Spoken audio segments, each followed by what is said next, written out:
What is a tattoo blowout, and is there anything you can do once you have one? To answer what a tattoo blowout is, we kind of have to go into how tattoos work.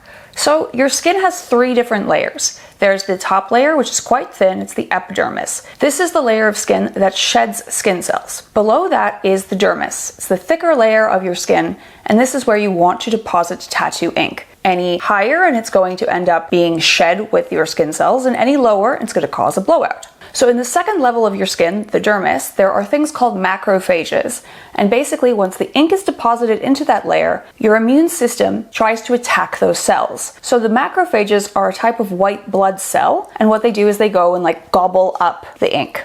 The ink is too big to be carried away by these, so they end up just sort of getting stuck and staying there until the macrophages die, and then another one comes and does this again. So that's technically how a tattoo stays in your skin. However, if you go lower than the dermis into the hypodermis, you're going to find that that is fat. And what happens if you tattoo into fat is there are no macrophages to hold it, and it's going to just dissipate and disperse underneath the skin. So a tattoo blowout, you can see, is actually in the skin, and it takes the lines that should be crisp in a tattoo and makes them blurry and kind of fuzzy. Blowouts happen when a tattoo artist is either unskilled or the skin is too thin. So there are a lot of areas on the body where your skin is naturally extremely thin. Think of areas like your feet, your hands, your hips, anywhere where you can really feel bone directly underneath. Women are more prone to blowouts than men just because naturally your skin is thinner. So what happens then is the tattoo needle goes too deep through the epidermis, through the dermis, and into the hypodermis, and because your body can't hold the ink in that layer, it disperses out underneath. So if you have a blowout, is there anything you can do to get rid of a blowout? Well, you can't actually reverse the blowout, but what you can do is you can cover it with a cover-up. You're usually going to have to go a lot larger to cover up this blowout, depending on how big it is, how noticeable it is. There are a couple different options there, but what I would recommend is find an artist who specializes in cover-ups. The other options are not nearly as common and quite expensive. You can do laser tattoo removal on the blowout around the tattoo, which should be able to clean it up and make it nice and sharp, but laser tattoo removal is quite expensive. And the other option that almost nobody will choose is surgical removal. So what they'll do in that situation is exactly what it sounds like. They will go in, cut out the tattoo, and then they will stitch you back together. Again, this option is extremely expensive, it's not covered by insurance, and almost nobody will choose to do this when there are other options. So my advice is, if you're looking to get a tattoo and you want to avoid getting a blowout, is to make sure you research your artist very, very well.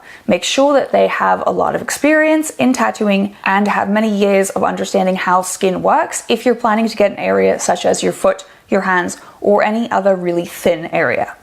So if you do have a blowout, don't panic. Pretty much every single tattooed person ends up having at least one blowout on their body, and that happens with even sometimes the most skilled tattooers. Unfortunately, things happen, and if skin is too thin, sometimes you're just going to have this reaction. But don't worry, if you do have a blowout, remember that there are options such as cover-ups or laser tattoo removal.